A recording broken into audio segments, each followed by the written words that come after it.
สบายดีพี่น้องทุกคนวันนี้เราก็ก้าวเข้าสู่อาทิตย์สุดท้ายแล้วของบทเรียนที่มีชื่อว่าพระเจ้าผู้ทรงเป็นหวังว่า3 อาทิตย์ที่ผ่านมาพี่น้องได้รับความเข้าใจและได้เรียนรู้เกี่ยวกับความเป็นองค์พระผู้เป็นเจ้าว่าพระองค์เป็นไผในชีวิตของพวกเขาที่เราจะได้ดำเนินชีวิตติดตามพระองค์ต่อไปขอให้ความจริงที่พระเจ้าแม่นไผนี้นำพาพวกเขาได้ใช้ชีวิตด้วยกันยอมจำนนเพื่อนมัสการองค์พระผู้เป็นเจ้าผู้ทรงเป็นและมื้อนี้ข้าพเจ้าจะเอาถ้อยคำอยู่ในเพลงสรรเสริญบทที่144มาแบ่งปันให้กับพี่น้องเนาะหัวข้อที่ข้าพเจ้าจะแบ่งปันในมื้อนี้มีชื่อว่าฤทธิ์อำนาจของพระเจ้าสัมผัสความอ่อนแอของเฮาเพลงสรรเสริญ144ข้อที่1สรรเสริญพระเจ้ายาเวห์ผู้คุ้มครองของข้าน้อยพระองค์ฝึกข้าน้อยให้สู้รบและเตรียมข้าน้อยให้เฮ็ดสงครามพระองค์เป็นผู้ปกป้องและผู้คุ้มครองข้าน้อยเป็นผู้ช่วยให้พ้นและเป็นที่กำบังด้วยข้าน้อยปลอดภัยได้โดยไว้วางใจในพระองค์และปราบชนชาติทั้งหลายให้อยู่ใต้อำนาจของพระองค์เฮาร่วมใจกันอธิษฐานพระบิดาเจ้าขอบคุณที่พระองค์เปิดเผยความเป็นองค์พระผู้เป็นเจ้าของพระเจ้าให้กับพวกเขาได้รู้ว่าพระองค์แม่นไผพระองค์เป็นไผตอนนี้พระบิดาเจ้าข้าขอให้ความจริงของถ้อยคำในถ้อยคำของพระองค์นี้นำพาพวกเขาที่ได้ยอมจำนนและนมัสการพระผู้เป็นเจ้าด้วยท่าทีที่ถูกต้องด้วยพระวิญญาณบริสุทธิ์สัมผัสแต่ต้องส่วนที่อ่อนแอในชีวิตของเขาตอนนี้ให้พระองค์ได้มอบฤทธิ์อำนาจของพระองค์เข้ามาในชีวิตของพวกเขาเพื่อได้ใช้ชีวิตด้วยกันยอมจำนนอยู่ภายใต้ฤทธิ์อำนาจของพระองค์และความเป็นองค์พระผู้เป็นเจ้าของพระเจ้าตลอดไปด้วยเราจึงอธิษฐานขอบคุณพระองค์ในพระนามอันยิ่งใหญ่ขององค์พระเยซูคริสต์เจ้าอาเมนเพลงสรรเสริญ144นี้ที่เขียนด้วยดาวิดเราได้เขียนอย่างชัดเจนว่ามนุษย์อ่อนแอนะและเรารับรู้ถึงความอ่อนแอของเราในขณะที่เฮาอ่อนแอเฮายังเห็นได้เลยว่าฤทธิ์อำนาจของพระเจ้าบ่เคยลดหน่อยถอยลงและเรามีท่าทีที่สรรเสริญความยิ่งใหญ่ฤทธานุภาพของพระเจ้าถึงว่าเฮาอ่อนแอเฮามีขีดจำกัดเฮามีจุดอ่อนแต่ความเข้มแข็งขององค์พระผู้เป็นเจ้านั้นคอยค้ำสู่พวกเฮาคอยปกป้องพวกเฮาและคอยเสริมสร้างพวกเฮาในช่วงเวลาที่เฮาพบความท้าทายในชีวิตพระองค์ทรงอยู่กับเฮาและมอบฤทธิ์อำนาจมอบกำลังมอบการคุ้มครองมอบการช่วยเหลือให้แก่พวกเฮาทั้งหลายเมื่อเฮาเชื่อวางใจในพระองค์เมื่อเฮาพึ่งพาพระองค์ในความอ่อนแอของเฮาจะพบกำลังและความเข้มแข็งของพระเจ้าเพื่อประเสริฐหน้ากับทุกๆวันไปได้3อย่างที่ข้าพเจ้าอยากแบ่งปันในมื้อนี้คืออันทำอิฐพระเจ้าเป็นกำลังในความอ่อนแอของเฮาดาวิดเว้าอย่างชัดเจนเลยว่าพระเจ้าแม่นไผพระองค์ฝึกข้าน้อยให้สู้รบและเตรียมข้าน้อยให้เฮ็ดสงครามพระองค์คือผู้ที่คุ้มครองพระองค์คือผู้ที่ปกป้องชีวิตของดาวิดรับรู้ถึงความอ่อนแอของตนเองและบ่สามารถสู้รบเอาชนะเมื่อเราต้องเฮ็ดสงครามได้แต่ย้อนฤทธิ์อำนาจขององค์พระผู้เป็นเจ้าที่ทำงานในตัวของเราจึงสามารถพบชัยชนะได้เฮาเห็นเนาะตอนที่เราตีชนะยักษ์โกลิอาธตอนที่เราได้ช่วยเนาะประชาชนอิสราเอลให้ได้มีชัยชนะพวกฟิลิสตินโดยการฆ่ายักษ์โกลิอาธคนเดียวเฮาเห็นได้เลยว่าในความหนุ่มน้อยในความอ่อนแอในกำลังที่เรามีบ่สามารถฆ่ายักษ์โกลิอาธได้แต่พระเจ้ายังมอบฤทธิ์อำนาจและความเข้มแข็งให้กับเราเพื่อให้เราเอาชนะศัตรูและเตรียมตัวเราในการที่จะเฮ็ดสงครามให้ได้ถึงว่าเฮาจะอ่อนแอพระคัมภีร์บอกให้เฮาเห็นเลยว่าฤทธิ์อำนาจของพระเจ้าก็จะสำแดงออกอย่างเหลือล้นในชีวิตของพวกเฮาถึงว่าเฮาบ่มีกำลังแต่อย่าให้เฮาดูหมิ่นประมาทความเข้มแข็งเหื่อแหงที่พระเจ้าจะทรงประทานให้กับเฮาสืบต่อไว้วางใจในการเสื้อสู้กำลังที่มาจากพระองค์ในยามที่เฮาอิดเมื่อยในยามที่เฮาอ่อนแรงพระเจ้าจะเป็นความเข้มแข็งแก่ผู้ที่ขาดกำลังพระองค์จะเป็นผู้ที่จะประทานเหื่อแหงให้กับเฮาที่จะสามารถดำเนินชีวิตไปต่อเพื่อผ่านพาความยากลำบากความท้าทายและความอ่อนแอที่พวกเฮาประเสริญได้พี่น้อง หับหู้ความอ่อนแอของเฮาหับหู้ขีดจำกัดของพวกเฮาแล้วหับเอาฤทธานุภาพกำลังความเข้มแข็งที่พระเจ้าจะประทานให้เพื่อทำงานในชีวิตของพี่น้องทุกคนให้ความเข้มแข็งของพระเจ้านำพาเฮาที่จะมีชัยชนะในความอ่อนแอที่พวกเฮาประเสริญอันที่สองพระเจ้าเป็นผู้ปกป้องและผู้คุ้มครองดาวิดฮู้อย่างชัดเจนว่าคำอธิษฐานนี้ที่เราจะได้อธิษฐานขอให้พระเจ้ามาช่วยเหลือนี้เราฮู้เลยว่าพระเจ้าเป็นไผอยู่ข้อที่2พระองค์เป็นผู้ปกป้องและเป็นผู้คุ้มครองข้าน้อยดาวิดว่าจังซี่และข้าน้อยปลอดภัยได้โดยไว้วางใจในพระองค์และปราบชนชาติทั้งหลายให้อยู่ใต้อำนาจของพระองค์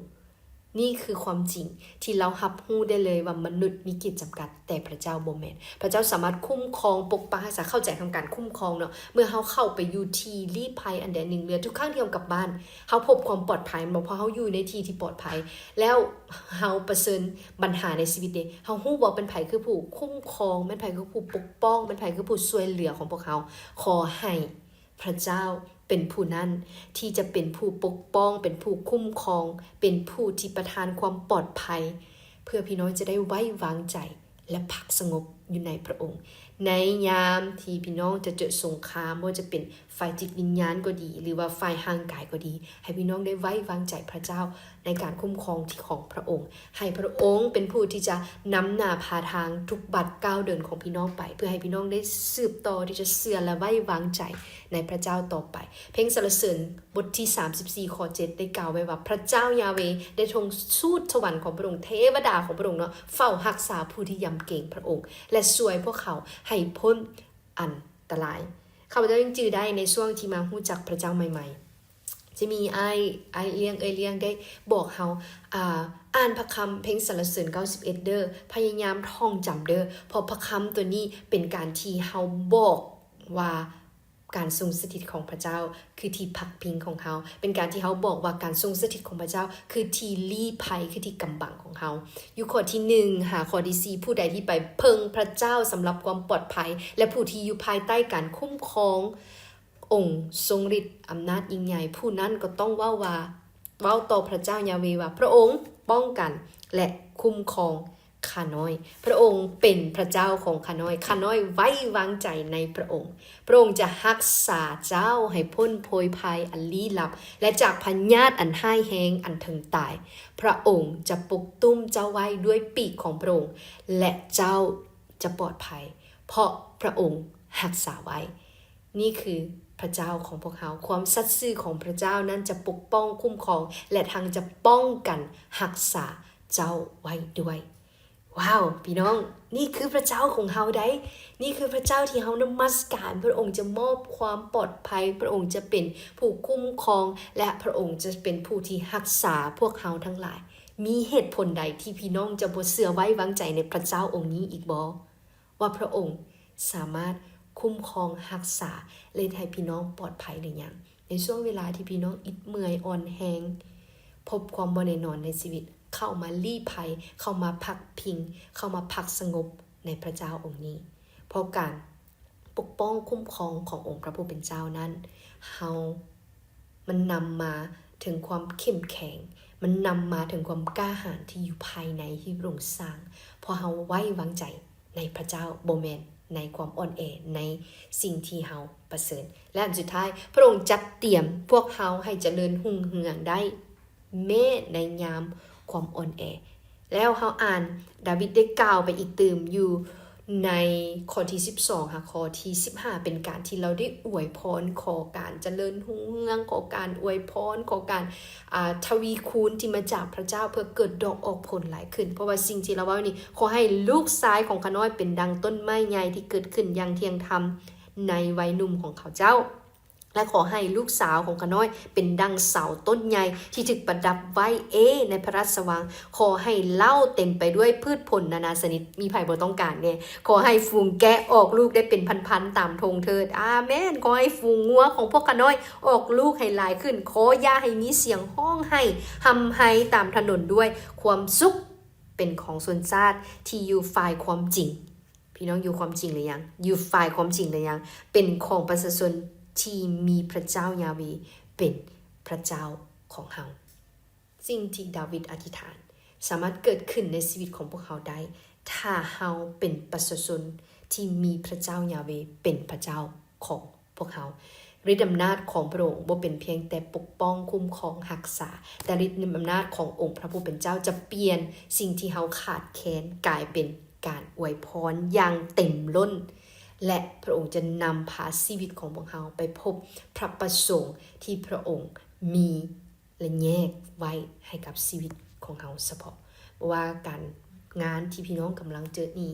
มีอุปสรรคปัญหาจังใดรายได้ที่พี่น้องมีอยู่ตอนนี้บ่ว่าจะขาดแคลนส่ำใดขอให้พี่น้องจดจำถ้อยคำนี้ว่าในยามที่เฮาตกต่ำในยามที่เฮาอุดมสมบูรณ์พระเจ้าอยู่กับเฮาและพระองค์จะเป็นผู้ที่จะให้เฮามีกำลังที่สามารถช่วยต่อสู้กับทุกสิ่งที่เฮาจะประเสริญในแต่ละวันได้มื้อนี้พี่น้องจะเข้ามาเพิ่งพาฤทธิ์อำนาจของพระเจ้าหรือบ่หรือพี่น้องจะไว้วางใจในกำลังที่พี่น้องมีในทรัพย์สินที่พี่น้องมีในความแน่นอนที่พี่น้องมีขอให้พระเจ้าเป็นที่พึ่งในทุกๆสถานการณ์ที่พี่น้องประเสริฐเพราะพระเจ้าองค์นี้มีฤทธานุภาพที่ช่วยปกป้องคุ้มครองรักษาและเป็นความปลอดภัยและพระองค์จัดเตรียมทุกสิ่งที่จำเป็นให้แก่เฮาขอให้เฮาร่วมใจกันอธิษฐานพระบิดาเจ้าลูกขอบคุณที่พระองค์เป็นผู้คุ้มครองปกป้องและช่วยพวกเขาให้พ้นเป็นที่กำบังของพวกเขาขอให้แต่ละวันที่พวกเขาจะใช้ชีวิตไปในยามที่เขาอ่อนแอเขาได้รู้ว่าพระองค์คือกำลัง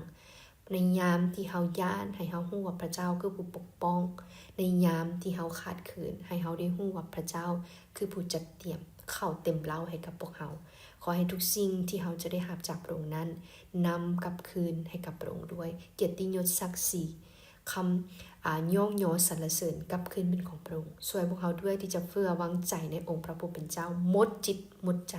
และไว้วางใจในฤทธิ์อำนาจของพระองค์ในทุกๆสถานการณ์ที่พวกลูกจะประเสริญลูกจึงอธิษฐานขอบคุณพระองค์ในพระนามอันยิ่งใหญ่ขององค์พระเยซูคริสต์เจ้าวันนี้ว่าด้วยกันว่าอาเมน